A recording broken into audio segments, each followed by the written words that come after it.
guys, andito ako sa bukid. Kuha ako ng mga gulay. Ulamin sa bahay. Kasi yung isa kasama kong kambal to guys.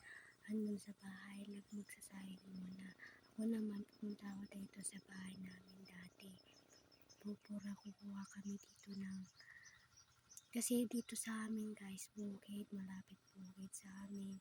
Tapos sa amin, pero andito ako sa daya namin. Yung sa kuha ko ng ulam namin dito. Tignan nyo na lang, lalakad ako mamaya guys. Promises, I love you so much.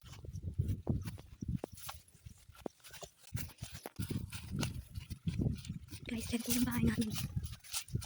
Dito pala dito guys, lapit sa amin.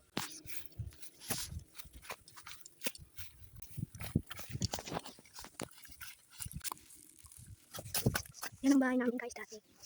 Ano? Pero, pupunta lang ako saglit. Kuha ko ng ulamin namin. So, dito yung bahay namin dati. Yan. Pasensya na guys. Pero kuha ko ng ulam namin dito. Yeah. Kuha ko dito sa ulam namin guys. Sa inyo na, dito ako sa bukid namin. And, yes, bukid dito guys. Bakit ako guys? Bakit ako? Nandito yung ano, yung salamagi tawag dyan.